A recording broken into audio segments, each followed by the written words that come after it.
Could staff changes be on the way on Kyle Shanahan's coaching staff as well as in John Lynch front office during the 2023 NFL offseason? That's what we're exploring on today's show. Appreciate all of you for joining us because San Francisco could lose a marquee coach and two really premier front office executives who have done a great job of really compiling talent on this Niners roster during this entire Kyle Shanahan regime since he was hired back in 2017. We'll explore all of that, but first, make sure you subscribe and join us for our Niners-Seahawks watch party. Our pregame show will start 3:30 p.m. Eastern on Saturday, 12:30 p.m. Pacific. We're going to go live an hour early.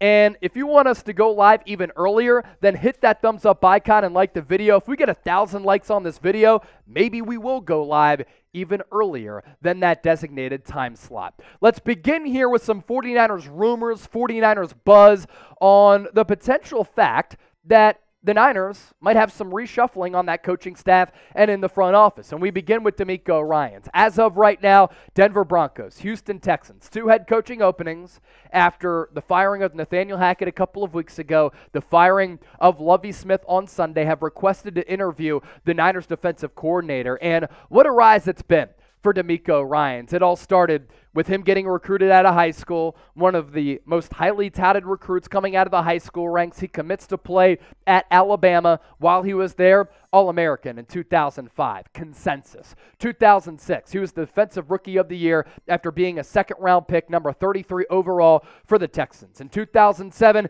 he was named a first-team All-Pro as he continued to really elevate in his playing career as a pro. 2-time Pro Bowler throughout his career. Injury issues on the back end, but he was even really good with the Philadelphia Eagles toward the tail end of his career on the back nine. Then after his playing career, hops right into the coaching ranks. San Francisco and Kyle Shanahan hire him. 2017, defensive quality control coach. Then he gets elevated from 2018 to 2020 as the inside linebackers coach. After Robert Saleh went to New York from the West Coast to the East Coast, it was Ryans who was named the 49ers defensive coordinator. And what happens next for DeMeco? Is he going to get a head coaching job? Does he want to leave for a head coaching job? Some interesting stuff on this front.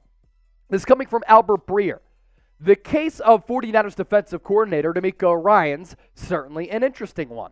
Both the Broncos and the Texans have put in requests to interview him, and I think he's a particularly strong candidate in Houston, where he was a cornerstone player for 6 years. The question from there will be where he is willing to go, because it's been said out there, and we've talked about it, that he doesn't really have the greatest relationship with the Texans organization. Ryan's made around $50 million as a player. He's also in a position as a coordinator working with the likes of Nick Bosa and Fred Warner to continue churning out top-of-the-league units, which should protect his stock as a head coaching candidate. And so, with financial security and stability for his reputation and in the team he's working for, Ryans can afford to be picky, and many in the industry expect he will be. Last year, he pulled out of the Vikings search. I don't think he'd be afraid to do the same with the Broncos or Texans openings if he didn't feel things were right with those franchises. And he can afford to do that because of how he's coached this defense the last 2 years. And for DeMeco, you think about it if you want to put yourself in his shoes and think about you trying to go on to your next professional endeavor, but your current situation is good. He can either stay on the Niners staff with a loaded defense that has the opportunity to be historic, or move on professionally, take that next challenge, and become a head coach. And what he's done with this defense this year, as well as last year after they got it together following that 3-5 start, this Niners defense has been lights out, folks.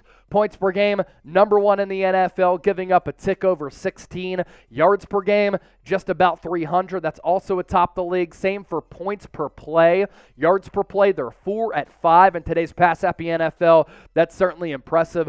Third down conversion rate, struggle a little bit there. Middle of the pack in the NFL at 16th. Red zone scoring percentage, 20. But opposing touchdowns per game, they are number 3.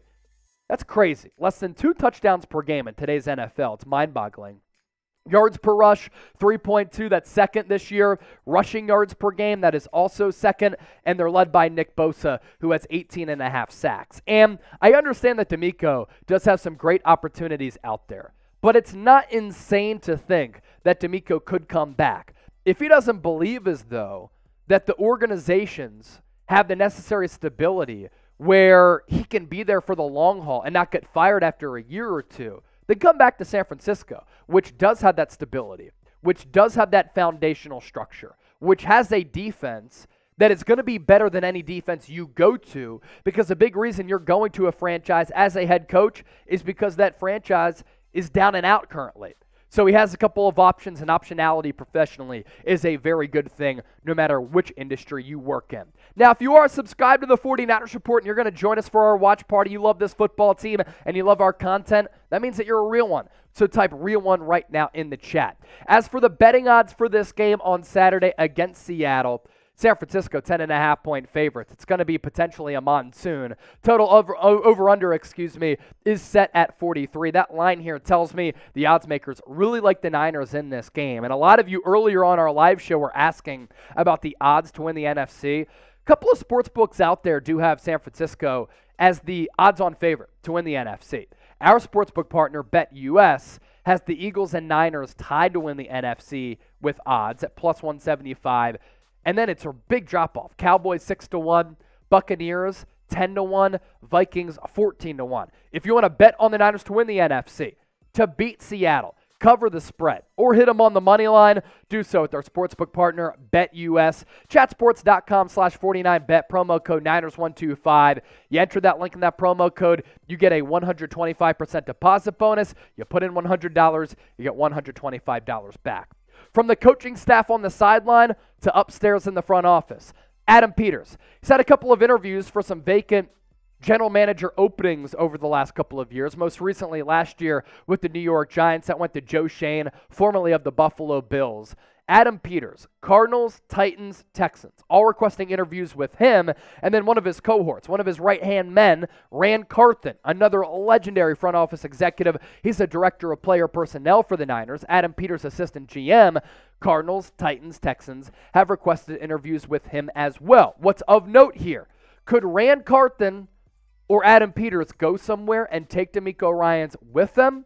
Think about that as we project forward. And Kyle Shanahan took over the Niners back in 2017. Adam Peters, Carthon, entered this front office in 2017 in this Kyle Shanahan, John Lynch regime. Take a look at the players that they've been able to draft, scout, and develop from 2017 on. Ahkello Witherspoon, round 3, solid value pick, ended up being a solid player at that cornerback spot. George Kittle, round 5, an all-time steal. DJ Jones is making $10 million per year. He started off as a 6th-round pick for San Francisco back in 2017. I know that a lot of people don't like Mike McGlinchey. I've criticized him too. I think the Niners are going to re-sign him for $12 to $14 million per year this offseason because it's so hard to find a quality right tackle. And to his credit, he's played better over the last several weeks. Fred Warner, round 3, a franchise cornerstone, game-changing player. 2019, legendary draft class. Nick Bosa, one of the all-time greats as an edge rusher. Deebo Samuel, all-pro last year. Mitch Wishnowsky, very good punter. Dre Greenlaw playing at an all-pro level. Round 5 for him. You hit on both those first-rounders, or Deebo is actually a second-round pick. Excuse the graphic there. But still, really good value play there. Again, sorry about that mistake. And then in 2020, Javon Kinlaw, jury is still out, kind of trending toward being a bust. Brandon Aiyuk in round 1, 1,000-yard wide receiver now, best year of his career. What he does blocking is really special. I expect the Niners to maybe give him a contract extension this offseason. Colton McKivitz has added a lot to this football team. 2020, you get Charlie Warner, backup tight end. Solid move there in round 6 to get a backup tight end who contributes at least a little bit. Round 7, Jawan Jennings, really good play. He continues to be money on third downs. 2021, we'll see what happens with Trey Lance. Aaron Banks, starting left guard, who hasn't given up, a sack this year. He's been spectacular. Deommodore Lenoir has stepped in for Emmanuel Mosley. I understand that he's gotten burned a couple of times, but he's starting for this football team. 5th-round pick, that's good value. Talanoa Hufanga, year 2, already a Pro Bowl. You snatch him up in round 5. Elijah Mitchell, round 6. When he's on the field, one of the best backup running backs in the National Football League. This 2022 class could end up being great, and this is without having a first-round pick. I'm so high on Drake Jackson as a rookie. He has really made some phenomenal plays this year. I think the arrow is pointing up, and the potential is limitless. Spencer Burford, as a rookie, has started every single game at right guard. Samuel Womack, round 5 slot corner, very good special teams player this year as a rookie. And Mr. Irrelevant, final pick in the NFL draft. Get him in the 7th round. He might be your franchise quarterback moving forward. I'm not pitting him as that just yet. It's way too early, but so far so good, 5-0 as a starter. And that is a lot of hits in the draft. And if Adam Peters and Rand Carthon were to go, that would certainly be a big void to fill and big shoes to fill in this front office, because a guy like Adam Peters is the one who wanted the Niners to draft Deebo Samuel. He's helped scout these players in the mid to later rounds. And during the Shanahan-Lynch regime, where Peters and Carthon certainly deserve credit, some of the players that they've hit on in the middle and later rounds have ended up being massive difference makers for this team. And this is what happens when you're a quality team. Good teams out there that make deep playoff runs, they lose a lot of coaches, they lose executives. We've seen Robert Saleh leave, as well as Mike McDaniel. DeMeco Ryans is next. Now a couple of front office executives could leave as well. And what this comes down to, there were rumblings last offseason, and John Lynch has to figure out what he wants to do, that he could have gone to Amazon and made more money than what he makes as a front office executive.